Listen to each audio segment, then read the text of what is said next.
ส่ใจอายคักแค่ลาข้าอายสาขันเจ้าสิหนี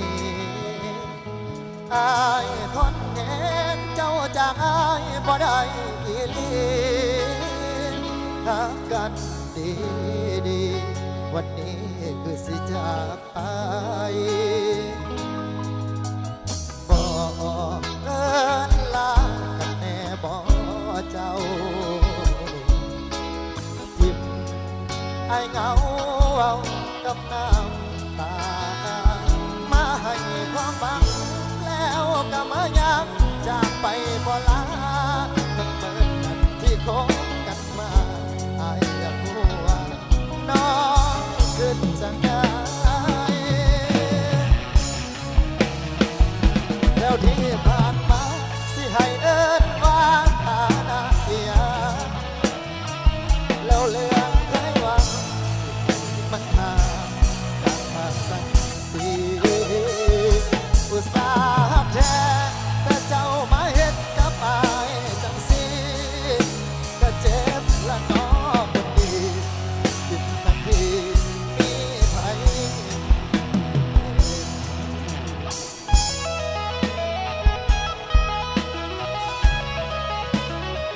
สองเดียว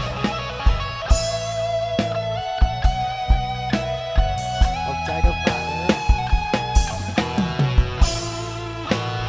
วิสัยหลายน้องเจ้า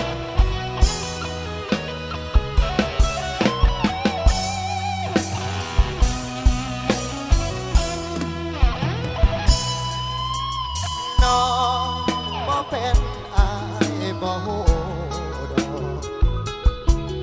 ถูกหลอกให้ฮักให้แพงเลยมาอุตส่าห์คาดหวังสุดท้ายเพพังแบบบ่เป็นท่าเสียแห้งอายทับแพ้ต่างครา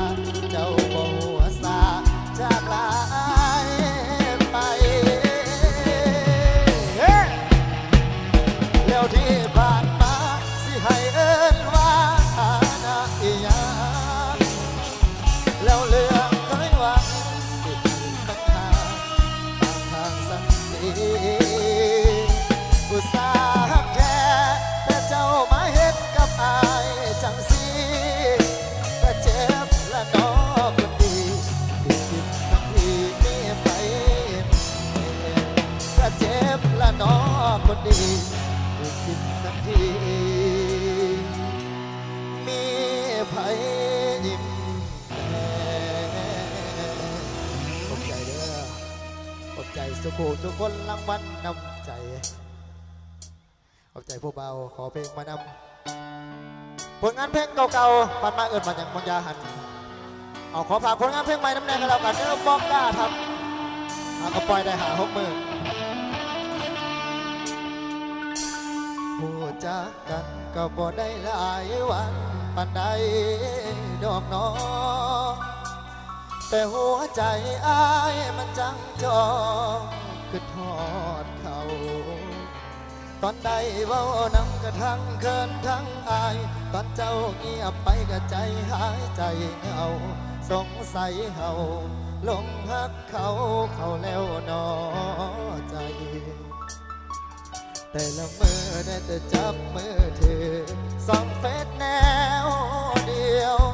จับเบิ่งจุดสีเขียวเบิ่งเจ้าโพสแล้วก็เที่ยวไล่หูปของเจ้าแต่ว่าเขาคือบ่มีวี่แววว่าสิมาอ่านแชทของเขานั่งเบิ่งข้อความเก่าแล้วก็เหงาคอยเจ้าตอบมาอยากกลับไปหาเขาแต่ว่าตัวเก่าเขาบ่ทันเขาคือสิลำข้างเขาคือสิเงียบหวานใส่แสนคนไปน้อยใจว่าสิบ่ทักหาแต่ใจพี่บ้ามันอดบ่ได้ต้องขอโทษเจ้าหลายๆบ่ต้องก็ได้อายบ่สำคัญขอบใจเด้อ ลงานเพลงใหม่เนี่ยเด้อจังโอ้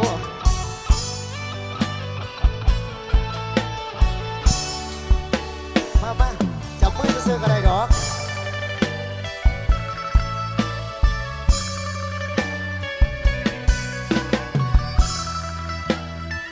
โอ้ย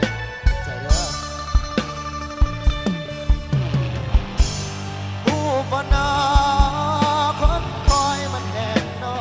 ยใจจักสิเฮ็ดจังใดก็ใจมันคิดพออยากกลับไปหาเขาแต่ว่าโตวเก่าเขาบ่ทันอ่านเขาคือสิลำคัญใส่แสดคนใหม่น้อยใจว่าสิบ่ทักหาแต่ใจพี่บ้ามันอดบ่ได้ต้องขอโทษเจ้าหลายๆบ่ต้องกระไดอายบ่สำคัญอยากทักไปหาเขาแต่ว่าตัวเก่าเขาบ่ทันอ่าน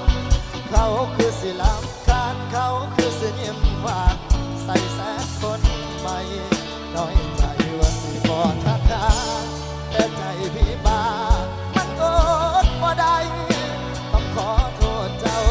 หลายๆบ่ต้องกระไดอายบ่สำคัญ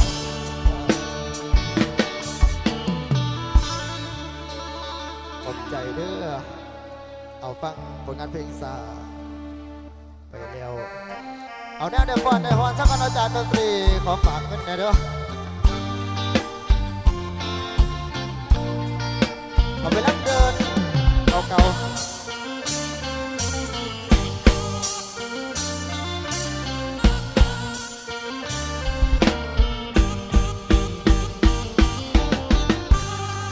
โอ้เอ๋น้องลาเอ้ยน้อละนา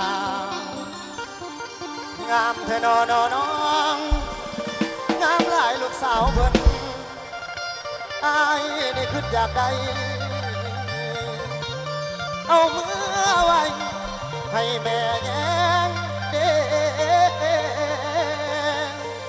สาวผู้ไทยเอ้ยนอละนางเอาลูกพ่อน้ำกันเด้อ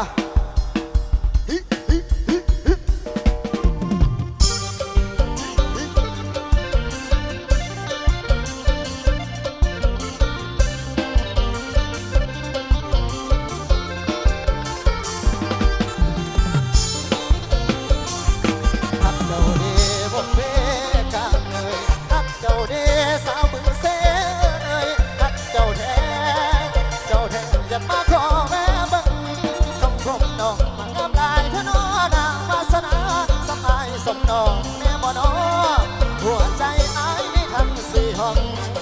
ขอจองในบ่อเนื้ออุ่นสีมันหากกินเศร้าคำบ่เป็นหมอลำน้องก็บ่สนใจทักไอ้ได้บ่ถ้าบ่สนใจจะไปผูกคอตายน้องบ่บอกนักแท้กับสายน้องบ่จะรักพี่สายไม่เสียดายจะไปให้ติดต่อไม่เสียดาย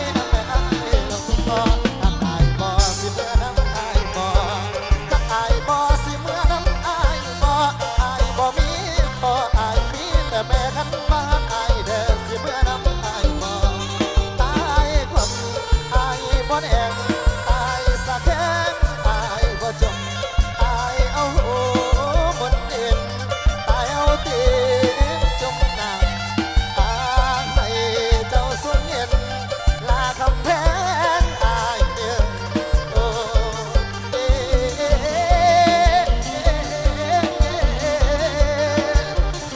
สาวเมืองเซอายขอบใจเด้อ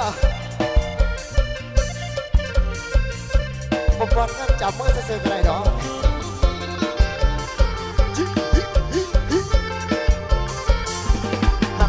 บ่สิเมื่อน้ำอายบ่ฮักอายบ่สิเมื่อน้ำอายบ่อายบ่มีบ่อายมีแต่แม่กันมาอายแต่สิเมื่อน้ำอายบ่ตายคน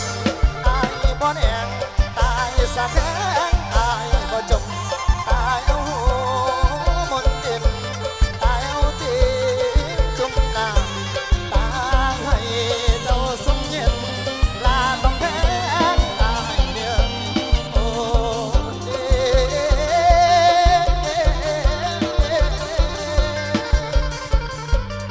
สาวบึงเสอาย